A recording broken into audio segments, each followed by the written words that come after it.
वहै तेजस्विनावधीतमस्तु मा विद्विषावहै। ओम शांति शांति शांति। कल तृतीय समोल्लास में पठन पाठन का, शिक्षा का, कौन कौन सी शिक्षा प्राप्त करनी है, क्या पढ़ना है, क्या नहीं पढ़ना है, ये सब हमने जाना। और जब शिक्षा पूरी हो जाती है फिर क्या है? समावर्तन संस्कार। समावर्तन के बाद गृहस्थ आश्रम में प्रवेश। तो आइए प्रारंभ करते हैं। अथ चतुर्थ समोल्लासारंभः। अथ समावर्तन विवाह गृहाश्रम विधिं वक्ष्यामः। वेदानधीत्य वेदौ वा वेदं वापि यथाक्रमम् अविप्लुत ब्रह्मचर्यो गृहस्थाश्रमाविशेत्। जब यथावत ब्रह्मचर्य आचार्यानुकूल वर्त कर धर्म से चारों, 3 व 2 अथवा 1 वेद को सांगोपांग पढ़ के जिसका ब्रह्मचर्य खंडित ना हुआ, वह पुरुष व स्त्री गृहस्थाश्रम में प्रवेश करे। जब विद्या पूरी हो जाती है तो वहाँ पर समावर्तन संस्कार जब होता है, जिसे हम दीक्षांत समारोह के नाम से वर्तमान में जानते हैं।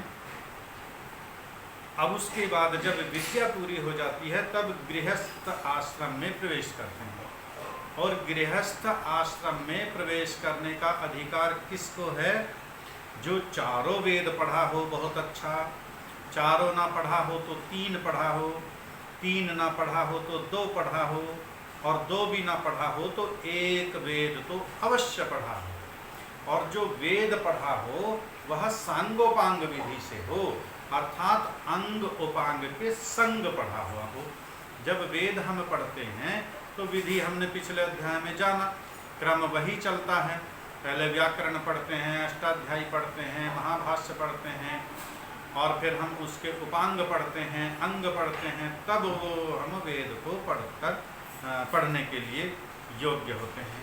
तो सांगोपांग का यही अर्थ है। इसके 6 उपांग और 6 अंग होते हैं, 6 दर्शन शास्त्र और 6 हमारे शिक्षा, कल्प, निरुक्त आदि।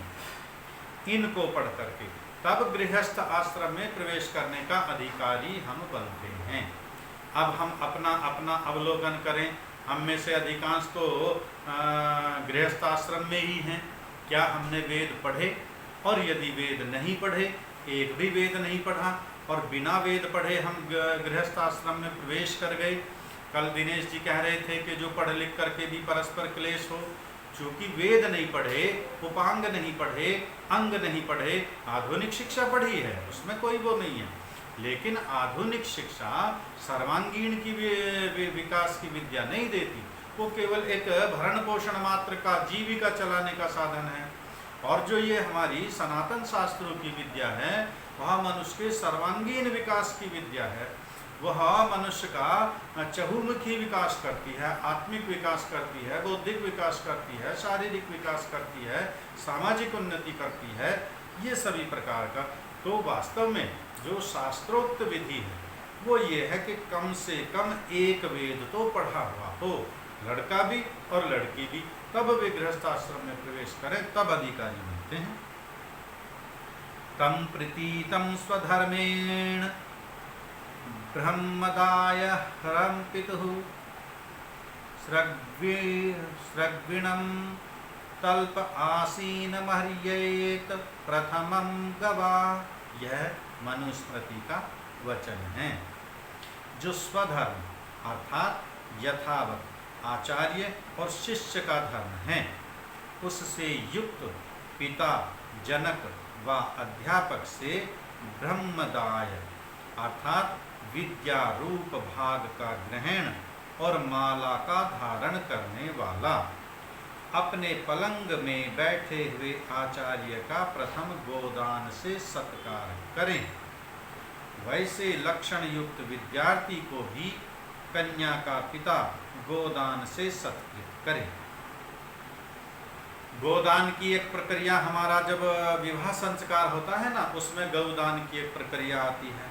और यहाँ पर जब विद्या पूरी हो गई है, जब समावर्तन संस्कार होता है, तो शिष्य आचार्य को भी गौदान करे, अर्थात दान दक्षिणा आचार्य को भी विद्या पूरी होने पर देने का क्रम है। और इस प्रकार उसको गौदान करे, धन दान करे, भूमि दान करे। जैसा पिछले में आया था ना, कितने कितने दान हैं, उसमें बताए थे, भूमि का, अर्थ का, सोने का, इसका। ये गुरुणानुमत्तः स्नात्वा समाव्रतो यथा विधि उद्वहेत द्विजोभायाम सर्वाणाम लक्षान्विताम। गुरु की आज्ञा ले, स्नान कर, गुरुकुल से अनुक्रम पूर्वक आके ब्राह्मण, क्षत्रिय, वैश्य अपने वर्णानुकूल सुंदर लक्षण युक्त कन्या से विवाह करे। जब वहां से विद्या पूरी होकर के आएगी तो ब्राह्मण ब्राह्मण वर्ण में विवाह करे, क्षत्रिय क्षत्रिय वर्ण में विवाह करे, वैश्य वैश्य वर्ण में विवाह करे और शूद्र शूद्र वर्ण में विवाह करे। अस्पिंडा च या मातुर सगोप्ता च या पितुः सा प्रशस्ता द्विजातीनां दार कर्मणि मैथुने। जो कन्या माता के कुल की 6 पीढ़ियों में ना हो और पिता के गोत्र की ना हो, उस कन्या से विवाह करना उचित है। वर्तमान में तो इन सारी चीजों का हम अनदेखा ही कर रहे हैं, लेकिन वास्तव में जो शास्त्र के अनुसार माता की 6 पीढ़ी में ना हो और जो पिता का गोत्र है उस गोत्र वाली कन्या ना हो, इसका यह प्रयोजन है कि परोक्ष प्रियाम इव ही देवाः प्रत्यक्षद्विषः। यह सतपथ ब्राह्मण का वचन है। यह निश्चित बात है कि जैसी परोक्ष पदार्थ में प्रीति होती है वैसी प्रत्यक्ष में नहीं होती। जैसे किसी ने मिश्री के गुण सुने हो और खाई न हो तो उसका मन उसी में लगा रहता है। जैसे किसी परोक्ष वस्तु की प्रशंसा सुनकर मिलने की उत्कट इच्छा होती है, वैसे ही दूरस्थ अर्थात जो अपने गोत्र व माता के कुल में निकट संबंध की न हो, उसी कन्या से वर का विवाह होना चाहिए। पिता के गोत्र की ना हो, माता के कुल की 6 पीढ़ियों में ना हो, उस कन्या से विवाह होना चाहिए। क्यों? निकट और दूर विवाह करने में ये गुण हैं, ये आगे नीचे वर्णन दिया। इसका गुण दोष क्या है वो भी बता रहे हैं। 1, जो बालक बाल्यावस्था से निकट रहते हैं, परस्पर क्रीड़ा, लड़ाई और प्रेम करते, एक दूसरे के गुण, दोष, स्वभाव, बाल्यावस्था के विपरीत आचरण जानते और जो नंगे भी एक दूसरे को देखते हैं, उनका परस्पर विवाह होने से प्रेम कभी नहीं हो सकता। अर्थात जो एक साथ पले बढ़े हैं, बचपन में खेले हैं, क्रीड़ा करी है, आपस में लड़े भिड़े भी हैं, उनका परस्पर में प्रेम उतना नहीं हो सकता। दूसरा, जैसे पानी में पानी मिलाने से विलक्षण गुण नहीं होता, पानी में पानी ही मिला दिया, क्या विशेष गुण आया इसमें? कोई नहीं। वैसे एक गोत्र, पितृ व मातृकुल में विवाह होने में धातुओं के अदल बदल नहीं होने से उन्नति नहीं होती। जब धातुओं का परिवर्तन होता है तभी उन्नति को प्राप्त होता है। तीसरा, जैसे दूध में मिश्री व सुंछादि औषधियों के योग होने से उत्तमता होती है। जब दूध में मिश्री मिलाते हैं, सौंठ मिलाते हैं, तब वह पौष्टिक हो जाता है, रोगनाशक बन जाता है। वैसे ही भिन्न गोत्र, मातृपितृ कुल से पृथक वर्तमान स्त्री पुरुषों का विवाह होना उत्तम है। इसी प्रकार जो पिता के गोत्र की ना हो, माता के कुल में 6 पीढ़ियों की ना हो, उससे विवाह करना उत्तम।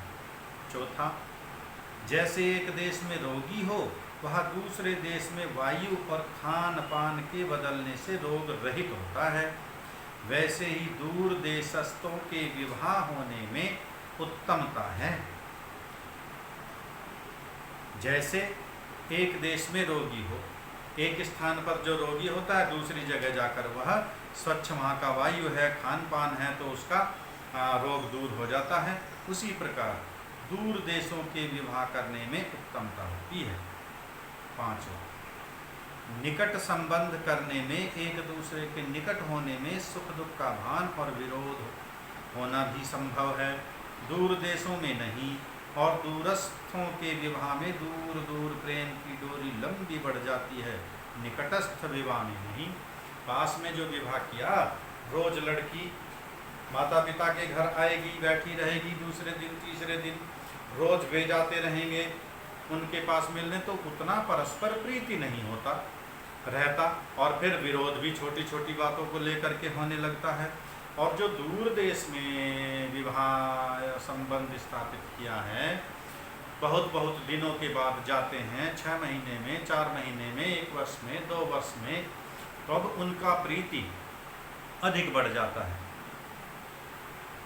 6, दूर दूर देश के वर्तमान और पदार्थों की प्राप्ति भी दूर संबंध होने में सहजता से हो सकती है, निकट विवाह होने में नहीं। इसलिए दुहिता दुर्हिता दूरे हिता भवतीति, ये निरुक्त का वचन है। अर्थात कन्या का नाम दुहिता इस कारण से है कि इसका विवाह दूर देश में होने से हितकारी होता है, निकट रहने में नहीं। अर्थात कन्या का जब विवाह करें तो दूर देश में करें। दूर देश का मतलब बिल्कुल पास में ना हो, 2, 4, 10, 5 किलोमीटर पर। साथ में कन्या के पितृकुल में दारिद्र्य होने का भी संभव है, क्योंकि जब जब कन्या पितृकुल में आवेगी तब तक उसको कुछ न कुछ देना ही होगा, और देते ही हैं। जब कन्या रोज यहीं आएगी पिता के घर, दूसरे दिन, तीसरे दिन, 8वें दिन, तो उसको वो देते ही रहेंगे, देते ही रहेंगे। तो ये यहाँ पर पिता के कुल का गरीब हो जाने का भय रहता है। 8वां, कोई निकट होने से एक दूसरे को अपने अपने पितृकुल के सहाय का घमंड, और जब कुछ भी दोनों में वैमनस्य होगा तब स्त्री झट ही पिता के कुल में चली जाएगी। थोड़ा सा कुछ परस्पर मनमुटाव हुआ, तुरंत अपना बैग उठाया और माँ के घर, पिता के घर, चूँकि वहीं तो है 10 किलोमीटर पर, या एक ही शहर में है या पास वाले शहर में ही है, तो इसलिए उसको घमंड होगा, मैं तो चली जाऊंगी अपने माता के घर, मैं तो चली जाऊंगी पिता के घर, मैं तो पिता को बुला लूंगी, मैं तो भाई को बुला लूंगी, मैं तो माता को बुला लूंगी। एक दूसरे की निंदा अधिक होगी और विरोध भी, क्योंकि प्राय स्त्रियों का स्वभाव क्षीण और मृदु होता है। इत्यादि कारणों से पिता के एक गोत्र, माता की 6 पीढ़ी और समीप देश में विवाह करना अच्छा नहीं है। महान्त्यपि समृद्धाग्नि गोजा विद्धन धान्यतः स्त्री संबंधे दशैतानि कुलानि परिवर्जयेत्। मनु जी का वचन है, चाहे कितने ही धन धान्य, गाय, अजा, हाथी, घोड़े, राज्य, श्री आदि से समृद्ध ये कुल हों, तो भी विवाह संबंध में निम्नलिखित 10 कुलों का त्याग कर दें। जब हम कन्या का विवाह करने के लिए चले या लड़के का विवाह हम कर रहे हैं, वो तो परस्पर होगा ही, लेकिन वह कुल कितना ही धनाढ्य हो, उसके पास कितना ही धन धान्य हो, गाय आदि पशु हो, अजा बकरी होती हैं, हाथी घोड़े और राज्य भी हो, श्री अर्थात ऐश्वर्य कितना ही बड़ा हो और कितना ही समृद्ध ये कुल हो, तो भी विवाह संबंध में इन 10 कुलों का त्याग कर दें। अर्थात जो नीचे 10 बातें बताई हैं, इन कुलों में विवाह ना करें, वो कितना ही धनाढ्य हो। हीन क्रियम निष्पुरुषम निश्छंदो रोमशाससम क्षयामयावस पस्मारीश्वै त्रिकुष्टिकुलानि च। ये जो कुल सत्क्रिया से हीन, अर्थात वहाँ पर सत्कर्म ना होते हों, पाप कर्म आदि होते हों, सत्पुरुषों से रहित, उस परिवार में सत्पुरुष ना हो, धर्मात्मा ना हो, विद्वान ना हो, सत्यप्रिय ना हो, वेदाध्ययन से विमुख, जहाँ वेद विद्या से विमुख हो, वेद आदि का पठन पाठन ना होता हो, वेद विद्या को कोई मानता ना हो, जानता ना हो, शरीर पर बड़े बड़े लोम हो, अथवा बवासीर की बीमारी हो, क्षय रोग हो, दमा रोग हो, खांसी रोग हो, अमाशय, मिर्गी, श्वेत कुष्ठ और गलित कुष्ठ युक्त कुलों की कन्या व वर के साथ विवाह होना न चाहिए। ये सब दोष अगर हैं तो कदापि विवाह नहीं करना चाहिए, क्योंकि ये सब दुर्गुण और रोग विवाह करने वाले के कुल में भी प्रविष्ट हो जाते हैं। यदि हम ऐसा विवाह करेंगे तो वे दोष इस कुल में भी आएंगे ही आएंगे। इसलिए उत्तम कुल के लड़के और लड़कियों का आपस में विवाह होना चाहिए। छोटा सा उदाहरण लेते हैं वेद विद्या का। एक परिवार है, कन्या के माता पिता वेदों के विद्वान हैं, वेद विद्या को पढ़ने पढ़ाने वाले हैं। माइक बंद कीजिए अपना, आप नहीं बोलेंगे बीच में, कक्षा के बाद बोलेंगे। माइक बंद कर लीजिए जी। किसका है ये?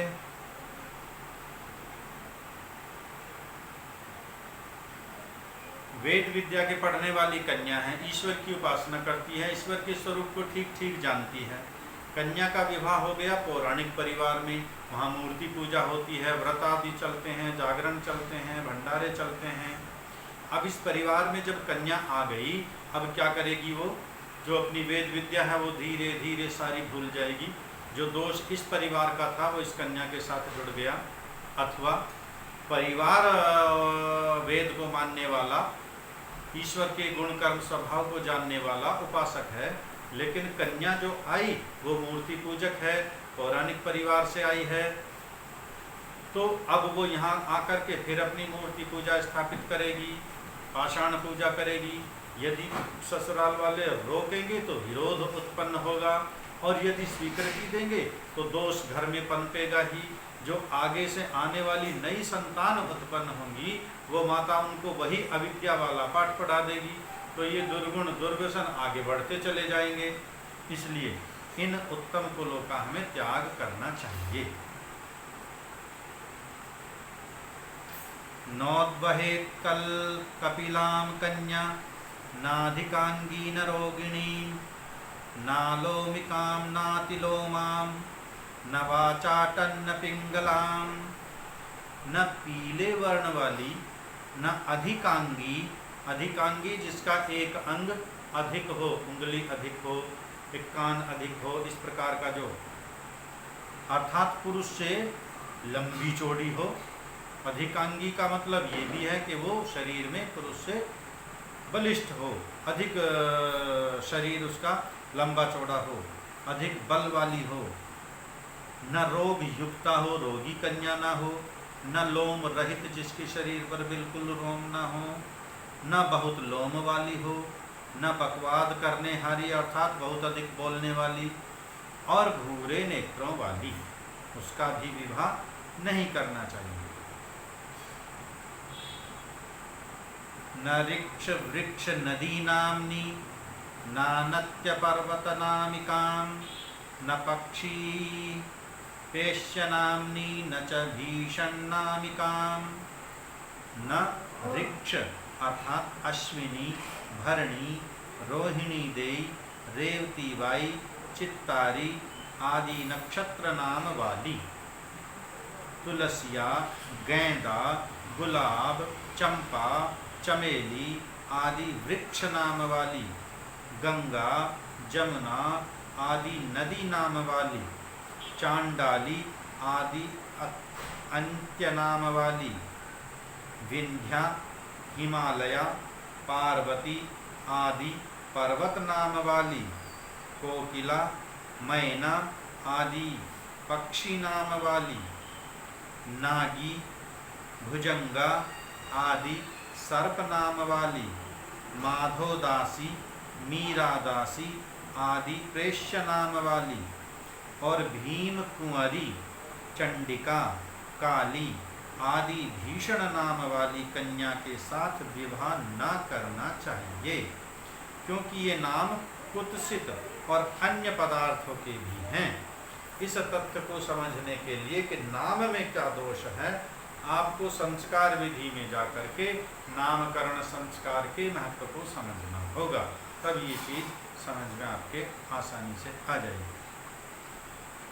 अव्यकांगी सौम्य नामनी हंसवारंगामिनी, तनुलोम के सदसनाम मद्विंगी मुद्दहेत शिस्त्रयम, जिसके सरल सूधे अंग हों, विरुद्ध न हो, जिसका नाम सुंदर अर्थात यशोदा, सुखदा आदि हो, हंस और हथनी के तुल्य जिसकी चाल हो, सूक्ष्म लोम, केश और दांत युक्त, और जिसके सब अंग कोमल हों, वैसी स्त्री के साथ विवाह करना चाहिए। विवाह का समय और प्रकार कौन सा अच्छा है? 16वें वर्ष से लेके 24वें वर्ष तक कन्या और 25वें वर्ष से लेके 48वें वर्ष तक पुरुष का विवाह उत्तम है।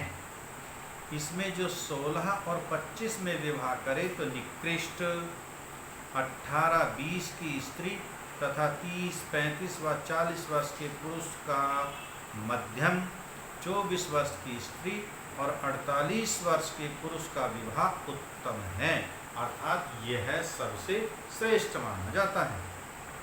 जिस देश में इस प्रकार विवाह की विधि श्रेष्ठ और ब्रह्मचर्य विद्याभ्यास अधिक होता है, वह देश सुखी, और जिस देश में ब्रह्मचर्य विद्या ग्रहण रहित बाल्यावस्था और अयोग्यों का विवाह होता है, वह देश दुख में डूब जाता है। अब ये देखिए, वर्तमान में इस परिप्रेक्ष्य में यदि हम देखते हैं, इस सिद्धांत के अनुसार देखते हैं, तो पूरे राष्ट्र में ढूंढने से 2, 4, 10, 20 व्यक्ति ऐसे मिलेंगे पूरे राष्ट्र में जो एक वेद पढ़ करके कन्या और एक वेद पढ़ करके लड़का हो, दोनों का परस्पर विवाह हुआ हो। और यदि ऐसे उदाहरण मिलेंगे तो फिर देखो उनकी संतानें कितनी उज्जवल होंगी, कितनी पवित्र होंगी। और जहाँ अयोग्यों का विवाह होगा तो वह देश दुख के सागर में डूबेगा ही डूबेगा। अब इस दृष्टिकोण से अपने राष्ट्र का अवलोकन हम कर सकते हैं, दूसरे राष्ट्रों का अवलोकन हम कर सकते हैं। जितने भी ये मत पंथ खड़े हुए हैं आज समाज में, जो वेद विद्या से हजारों कोसों दूर हैं, हम सनातनी, जो हम स्वयं को सनातनी कहते हैं, वे भी कितने सनातनी सिद्धांतों से विमुख हैं। आज एक सामान्य परिवार है, किसान है, एक मजदूर है, जो अच्छी प्रकार शिक्षित भी नहीं है, वेद विद्या तो अलग है, शिक्षा भी उसको अच्छी प्रकार से नहीं मिली। उसका एक लड़का है, लड़का थोड़ा सा पैर से भी अपाहिज है, आँख भी उसकी वो जो है तिरछी है, जिसको हम ढेंगा कह सकते हैं, इस प्रकार का है, लेकिन अकेला लड़का है। उस परिवार का क्या उद्देश्य है? किसी भी प्रकार से मेरे लड़के का विवाह होना ही चाहिए, जबकि विवाह के अयोग्य है, शारीरिक रूप से भी और बौद्धिक रूप से भी। ना विद्या के सिद्धांत तो उसको पता है, और वैदिक सिद्धांत तो समाज में जो है कितने लोगों को पता है, लेकिन फिर भी विवाह के लिए प्रबल आकांक्षा हर माता पिता की, हर परिवार की रहती है। तो ये सब अयोग्यों के विवाह हैं, उसका परिणाम हम सबके सामने है। क्योंकि ब्रह्मचर्य विद्या के ग्रहण पूर्वक विवाह के सुधार ही से सब बातों का सुधार, और बिगड़ने से ही बिगाड़ हो जाता है। जो हमारे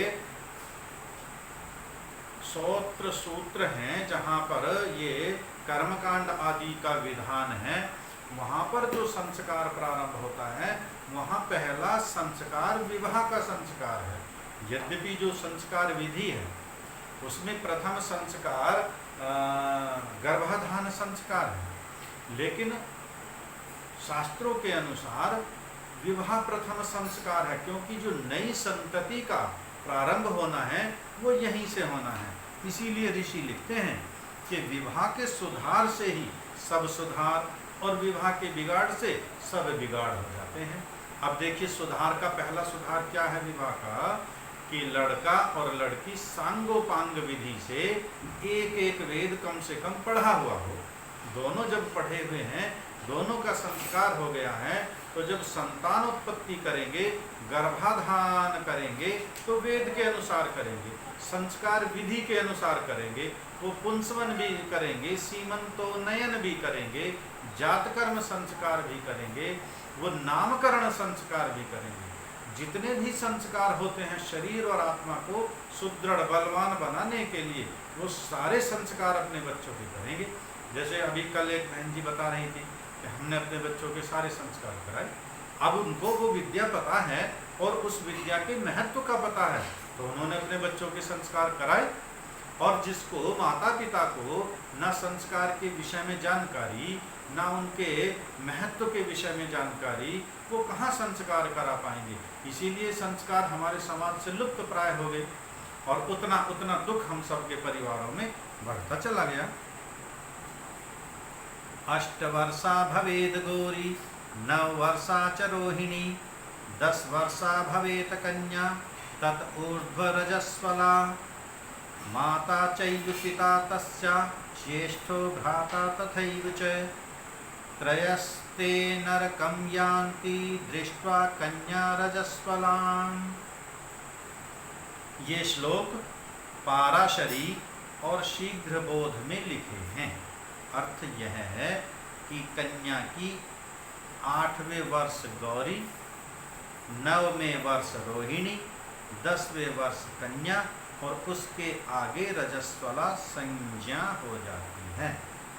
10वें वर्ष तक विवाह न करके रजस्वला कन्या को माता, पिता और उसका बड़ा भाई ये तीनों देख के नरक में गिरते हैं। अर्थात यदि 10 वर्ष तक कन्या का विवाह नहीं किया तो अब वह कन्या जब घर में रहेगी, रजस्वला होगी, तो कन्या को माता देखेगी, पिता देखेगा, उसका बड़ा भाई देखेगा। जब परिवार में हैं तो एक दूसरे को जानेंगे, देखेंगे तो है ही, और देख के नरक में गिरते हैं। ये पाराशरी का श्लोक दिया है। उत्तर ब्रह्मोवाच एक क्षणा भवेद गौरी दिक्षणे यन्तु रोहिणी त्रिक्षणा सा भवेत कन्या रथोर्ध्व रजस्वला माता पिता तथा भ्राता मातुलो भगिनी स्वका सर्वे ते नरकम यान्ति दृष्ट्वा कन्या रजस्वलाम्। ये श्लोक उससे भी आगे का है। क्या कहते हैं? जितने समय में परमाणु एक पलटा खावे उतने समय को क्षण कहते हैं। एक क्षण 1 सेकंड को आप जानते हैं। जब कन्या जन्मे, जब उसका जन्म होता है, तब एक क्षण में गौरी, दूसरे क्षण में रोहिणी, तीसरे क्षण में कन्या और चौथे क्षण में रजस्वला हो जाती है। उस रजस्वला को देख के उसकी माता, पिता, भाई, मामा और बहन सब नरक को जाते हैं। 4 क्षण की कहानी इन्होंने बता दी। प्रश्न, ये श्लोक प्रमाण नहीं। क्यों प्रमाण नहीं? जो ब्रह्मा जी के श्लोक प्रमाण नहीं तो तुम्हारे भी प्रमाण नहीं हो सकते। वाह वाह! पराशर और काशीनाथ का भी प्रमाण नहीं करते। वाह जी वाह! क्या तुम ब्रह्मा जी का प्रमाण नहीं करते? पराशर काशीनाथ से ब्रह्मा जी बड़े नहीं हैं। जो तुम ब्रह्मा जी के श्लोकों को नहीं मानते तो हम भी पराशर काशीनाथ के श्लोकों को नहीं मानते। प्रश्न, तुम्हारे श्लोक असंभव होने से प्रमाण नहीं, क्योंकि सहस्रों क्षण जन्म समय में ही बीत जाते हैं, तो विवाह कैसे हो सकता है? और उस समय विवाह करने का कुछ भी फल भी नहीं दिखता। जो हमारे श्लोक असंभव हैं तो तुम्हारे भी असंभव हैं, क्योंकि 8, 9 और 10वें वर्ष भी विवाह करना निष्फल है।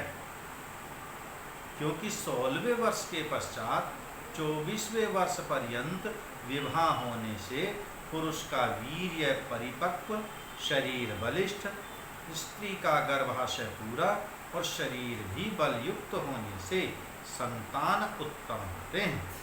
जैसे 8वें वर्ष की कन्या में संतानोत्पत्ति का होना असंभव है, वैसे ही गौरी, रोहिणी नाम देना भी अयुक्त है। यदि गौरी कन्या न हो किंतु काली हो तो उसका नाम गौरी रखना व्यर्थ है। और गौरी महादेव की स्त्री, रोहिणी वसुदेव की स्त्री थी, सो उसको तुम पौराणिक लोग मातृ समान मानते हो। जब कन्या मात्र में गौरी आदि की भावना करते हो तो फिर उनसे विवाह करना कैसे संभव और धर्मयुक्त हो सकता है? इसलिए तुम्हारे और हमारे दो श्लोक मिथ्या ही हैं। ये दोनों प्रकार के श्लोक शास्त्र विरुद्ध ही हैं, क्योंकि जैसे हमने ब्रह्मोवाच करके श्लोक बना लिए हैं, वैसे वे भी पराशर आदि के नाम से बना लिए हैं। इसलिए इन सब का प्रमाण छोड़ के वेदों के प्रमाण से सब काम किया करो। देखो मनु में क्या कहा, 3 वर्षाण्युदीक्षे कुमार्युरी जरीमुतम तुमति सती ऊर्ध्वतु काले कालादे तस्माद्विन्देत सदृशं पतिम। कन्या रजस्वला हुए पीछे 3 वर्ष पर्यंत पति की खोज करके अपने तुल्य पति को प्राप्त होगी। जब प्रतिमास रजो दर्शन होता है तो 3 वर्ष में 36 बार रजस्वला हुए पश्चात विवाह करना योग्य है, इससे पूर्व नहीं। कामामरन् तिष्ठेद गृहे कर्यन्तु मत्यपि न चैवैनां प्रयच्छेतु गुणहीनाय कर्हिचित्। चाहे लड़का लड़की मरण पर्यंत कुंवारे रहें, मनु जी देखो क्या कहते हैं, परंतु असदृश अर्थात परस्पर विरुद्ध गुण कर्म स्वभाव वालों का विवाह कभी ना होना चाहिए, चाहे जीवन पर्यंत पूरे जीवन अविवाहित रहे। इससे सिद्ध हुआ कि न पूर्वोक्त समय से प्रथम व असदृश्यों का विवाह होना योग्य है। अर्थात विवाह का होता है एक लक्ष्य, विवाह का होता है एक उद्देश्य, और यदि उद्देश्य की पूर्ति ना हो, उद्देश्य की पूर्ति करने के लिए वैसे हम संसाधन जुटाते हैं जैसा हम कार्य करना चाहते हैं, और यदि उद्देश्य की पूर्ति ना हो तो कार्य करने का लाभ क्या, और यदि लक्ष्य प्राप्त ना हुआ तो फिर विवाह का लाभ क्या। विवाह का उद्देश्य है राष्ट्र समाज के लिए उत्तम संतान उत्पन्न करना, संसार के लिए उत्तम संतान उत्पन्न करना, और उत्तम संतान यदि उत्पन्न ना हुई तो फिर विवाह का प्रयोजन ही निष्फल हो गया। प्रश्न, विवाह माता पिता के अधीन होना चाहिए व लड़की लड़की के अधीन रहे? उत्तर, लड़का लड़की के अधीन विवाह होना उत्तम है। जैसा वर्तमान में चल रहा है लव मैरिज, प्रेम विवाह को हम गलत मानते हैं, लेकिन ऋषि तो कह रहे हैं लड़का लड़की के अधीन विवाह होना चाहिए, उनकी मर्जी से विवाह होना चाहिए। अधीन का मतलब समझ लेना, मन मर्जी नहीं है, सिद्धांत के अनुकूल जैसी विद्या लड़की की, जैसी विद्या लड़के की, वो परस्पर निर्णय करें, वो परस्पर चुनाव करें, जैसा स्वयंवर हमारे यहाँ पूर्व काल में होते थे। जो माता पिता विवाह करना कभी विचारें तो भी लड़का लड़की की प्रसन्नता के बिना ना होना चाहिए। यदि माता पिता भी चाह रहे हैं करना अपनी उससे, तो भी स्वीकृति उन दोनों की होनी चाहिए परस्पर, और सामान्यतः होती भी है, क्योंकि एक दूसरे की प्रसन्नता से विवाह होने में विरोध बहुत कम होता है और संतान उत्तम होते हैं। अप्रसन्नता के विवाह में नित्य क्लेश ही रहता है। विवाह में मुख्य प्रयोजन वर और कन्या का है, माता पिता का नहीं, क्योंकि तो विवाह होना है वर कन्या का, तो उन्हीं का परस्पर महत्व भी है, क्योंकि जो उनमें परस्पर प्रसन्नता रहे तो उन्हीं को सुख और विरोध में उन्हीं को दुख होता है।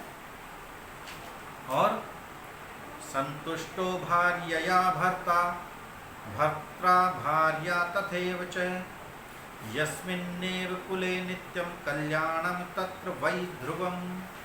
मनु जी का वचन है, जिस कुल में स्त्री से पुरुष और पुरुष से स्त्री सदा प्रसन्न रहती है, उसी कुल में आनंद, लक्ष्मी और कीर्ति निवास करती है। और जहाँ विरोध कलह होता है, वहाँ दुख, दरिद्रता और निंदा निवास करती है। इसलिए जैसी स्वयंवर की रीति आर्यावर्त में परंपरा से चली आती है, वही विवाह उत्तम है। जब स्त्री पुरुष विवाह करना चाहें, तब विद्या, विनय, शील, रूप, आयु, बल, कुल, शरीर का परिमाण आदि यथा योग्य होना चाहिए। जब तक इनका मेल नहीं होता, तब तक विवाह में कुछ भी सुख नहीं होता, और न बाल्यावस्था में विवाह करने से सुख होता है। लड़का लड़की के परस्पर का स्वयंवर का विवाह इसलिए है क्योंकि पूर्व में विद्या तो सारी बताई दी, और समावर्तन संस्कार जब हुआ, जब गुरुकुल से लड़का लड़की आए, तो वो अपने सिद्धांतों को जानते हैं, विवाह के उद्देश्य को जानते हैं, एक दूसरे की परस्पर योग्यता क्या होनी चाहिए वो जानते हैं। माता के कुल की 6 पीढ़ियों की कन्या ना हो, पिता के गोत्र का ना हो, तो ये परस्पर संबंध जब सिद्धांतों को जानने वाला लड़का और लड़की है, इन सब पर वो विचार करेंगे, तब वो स्वतंत्र हैं परस्पर में, और सक्षम भी हैं कि वो अपना एक दूसरे के प्रति स्वयं वर अर्थात वो स्वयं चुनाव कर सकते हैं। युवा सुवासाः परिवीत आगात्स उश्रेयान् भवति जायमानः तं धीरा सह कवय उन्नयन्ति स्वाधयो मनसा देवयन्तः आधेनवो धुनयन्तामशीश्वीः सबर्दुघाः शशया अप्रदुग्धाः नाव्या युवतयो भवन्तीर्महद्देवानां सुरत्वमैकम् पूर्वीरहं शरदं सस्रमाणा दोषा वस्तुरुषशो जरयन्तीः मिनाति श्रियं जरीवा तनूनामस्यूनु पत्निर्वृष्णो जगम्युः। जो पुरुष सब ओर से यज्ञोपवीत ब्रह्मचर्य सेवन से उत्तम शिक्षा और विद्या से युक्त सुंदर सुंदर वस्त्र धारण किया हुआ, ब्रह्मचर्य युक्त पूर्ण जवान होके विद्या ग्रहण कर गृहस्थाश्रम में आता है, वही दूसरे विद्या जन्म में प्रसिद्ध होकर अतिशय शोभा युक्त मंगलकारी होता है। जब वह यज्ञोपवीत अर्थात जिसका उपनयन संस्कार हुआ है, और उपनयन संस्कार हुआ है फिर उसका वेदारंभ संस्कार हुआ है, अर्थात वह वेद विद्या पढ़ करके आया है, ब्रह्मचर्य का पालन करके आया है, और जब उसने विद्या ग्रहण की है, ब्रह्मचर्य का पालन किया है, तब वह गृहस्थ आश्रम में आया है, तो वह मंगलकारी तो होगा ही। अच्छे प्रकार ध्यान युक्त, विज्ञान से विद्या वृद्धि की कामना युक्त, धैर्य युक्त विद्वान लोग उसी पुरुष को उन्नतिशील करके प्रतिष्ठित करते हैं। और जो ब्रह्मचर्य धारण, विद्या, उत्तम शिक्षा का ग्रहण किए बिना अथवा बाल्यावस्था में विवाह करते हैं, वे स्त्री पुरुष नष्ट भ्रष्ट होकर विद्वानों में प्रतिष्ठा को प्राप्त नहीं होते।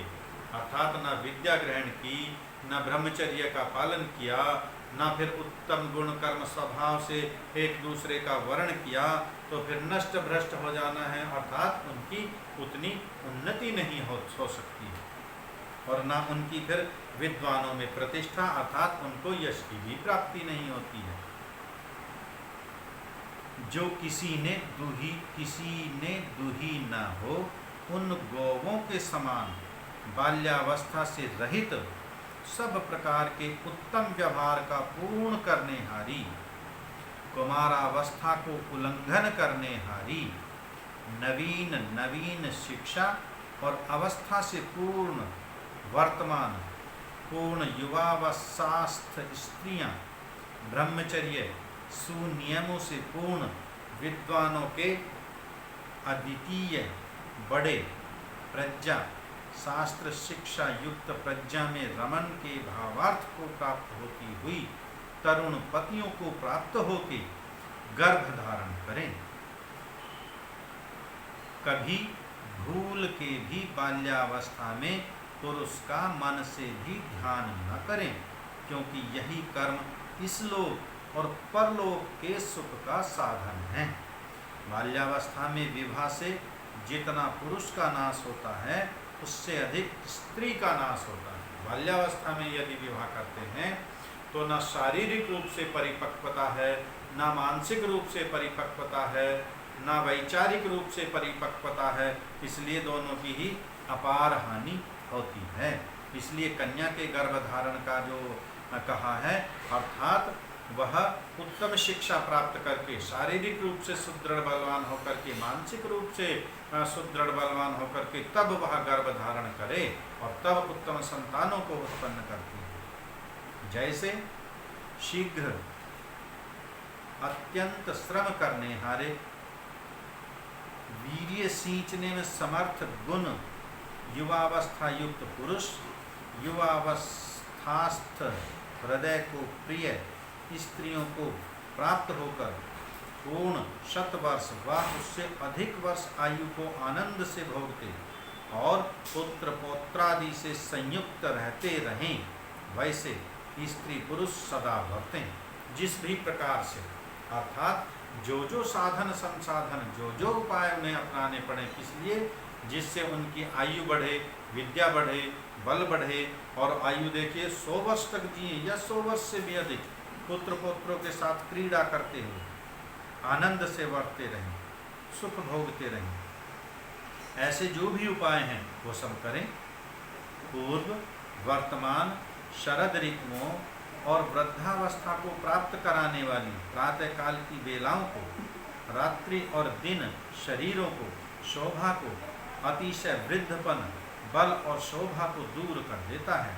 वैसे मैं स्त्री व पुरुष अच्छे प्रकार निश्चय करके ब्रह्मचर्य से विद्या, शिक्षा, शरीर और आत्मा के बल और युवावस्था को प्राप्त होके ही विवाह करूं, इससे विरुद्ध करना वेद विरुद्ध होने से सुखदायक विवाह कभी नहीं होता। तो ये सारी चीज़ें विशेष रूप से सभी को, कन्या को भी और वर को भी विशेष रूप से ध्यान रखनी चाहिए। लेकिन कब? जब वो स्वतंत्र हैं अपना अपना विवाह करने में, और स्वतंत्र तब हैं जब उस प्रकार का सिद्धांत सीखा है, जब विद्या ग्रहण की है। जब तक इसी प्रकार सब ऋषि मुनि, राजा महाराजा, आर्य लोग ब्रह्मचर्य से विद्या पढ़ ही के स्वयं वर विवाह करते थे, तब तक इस देश की सदा उन्नति होती थी। सृष्टि के प्रारंभ से और महाभारत काल पर्यंत यह व्यवस्था चली आती थी। जब से यह ब्रह्मचर्य से विद्या का न पढ़ना, बाल्यावस्था में पराधीन अर्थात माता पिता के अधीन विवाह होने लगा, तब से क्रमशः आर्यावर्त देश की हानि होती चली आई है। अर्थात अब माता पिता ने जो डिसाइड कर दिया वहाँ पर विवाह करना ही करना है, तब से यह पतन होता चला गया। इससे इस दुष्ट काम को छोड़ के सज्जन लोग पूर्वोक्त प्रकार के स्वयंवर विवाह किया करें। सो विवाह वर्णानुक्रम से करें और वर्ण व्यवस्था भी गुण कर्म स्वभाव के अनुसार होनी चाहिए। जब विवाह करें तो वर्ण व्यवस्था के अनुसार, जिसका जैसा वर्ण है, और वर्ण किसके लिए है, वो वर्ण विद्या के लिए है। ब्राह्मण की विद्या सर्वोच्च है, और यदि ब्राह्मण शूद्र वर्ण की कन्या से विवाह करेगा या वैश्य वर्ण की कन्या से विवाह करेगा या क्षत्रिय वर्ण की कन्या से विवाह करेगा तो विद्या में असमानता आएगी, गुणों में असमानता आएगी। इसलिए अपने अपने वर्ण में ही विवाह करना चाहिए, और वह वर्ण भी गुण कर्मा के अनुसार हो। जैसे आज जन्मना ब्राह्मण जाति है तो अविद्या है नहीं, ब्राह्मण मांस खाता है, शराब पीता है, धूम्रपान करता है, तंबाकू खाता है, जबकि ये सारे दुर्गुण तो शूद्र में भी नहीं पाए जाते। जो वर्ण व्यवस्था के अनुकूल है, जो गुण कर्म के अनुसार है, शूद्र की विद्या ही तो कम है, वैसे तो वह धार्मिक है, सदाचारी है। इसलिए अब जो ये ब्राह्मण तथाकथित है वो सब जन्मना है, कर्म तो है नहीं। ब्राह्मण के जो 6 कर्म, वेद का पढ़ना पढ़ाना और दान लेना देना, यज्ञों का करना कराना, तो उस कर्म के आधार से ये वर्ण निर्धारित हों, उसी के अनुकूल अपने अपने वर्णों में विवाह होना चाहिए। प्रश्न, क्या जिसके माता पिता ब्राह्मण हो वह ब्राह्मणी ब्राह्मण होता है, और जिसके माता पिता अन्य वर्णस्थ हों उनका संतान कभी ब्राह्मण हो सकता है? ब्राह्मण का लड़का भी ब्राह्मण होगा या शूद्र का लड़का भी ब्राह्मण बन सकता है, वैश्य का लड़का भी ब्राह्मण बन सकता है, क्षत्रिय का लड़का भी ब्राह्मण बन सकता है? ऐसा प्रश्न पूछते हैं, उत्तर देते हैं हाँ, बहुत से हो गए हैं, होते हैं और आगे भी होंगे। जैसे छांदोग्य उपनिषद में जाबाल ऋषि अज्ञात कुल, महाभारत में विश्वामित्र क्षत्रिय वर्ण और मातंग ऋषि चांडाल कुल से ब्राह्मण हो गए थे। देखिए ये तो सबसे बड़ा उदाहरण दिया कि मातंग ऋषि चांडाल कुल में, चांडाल कौन होता है? जो शूद्र से भी नीचे है।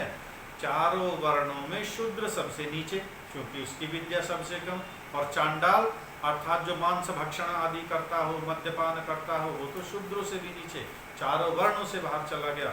और मातंग ऋषि का जन्म चांडाल कुल में हुआ, लेकिन उन्होंने अपनी विद्या बढ़ाई, स्वाध्याय किया, वेद अध्ययन किया, तो वो ऋषि बन गए, ब्राह्मण नहीं ऋषि, ब्राह्मणों से भी ऊपर उठ गए।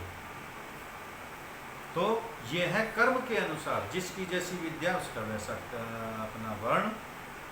अब भी जो उत्तम विद्या स्वभाव वाला है वही ब्राह्मण के योग्य और मूर्ख शूद्र के योग्य होता है, और वैसा ही आगे भी होगा।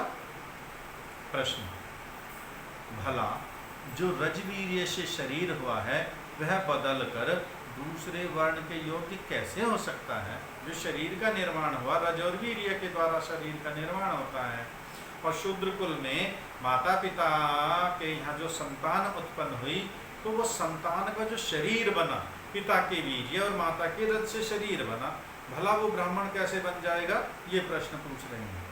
उत्तर, रज और वीर्य के योग से ब्राह्मण शरीर नहीं होता। यह जो शरीर होता है या ये जो ब्राह्मण की योग्यता है उसमें रजवीर्य का नहीं, विद्या का महत्व होता है। स्वाध्यायेन जपैर्होर्मस्त्रै विद्येने जय्यया सुतैः महायज्ञैश्च यज्ञैश्च ब्राह्मणीयं क्रियते तनु।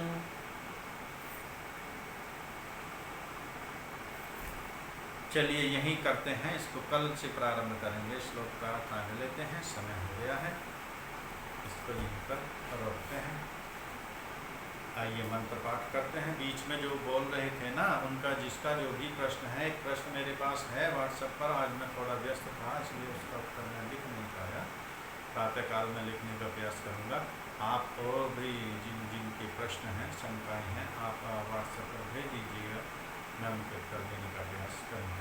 आइए मंत्र बात करते हैं। ओम विश्वानि देव सवितर्दुरितानि परासुव यद्भक्ति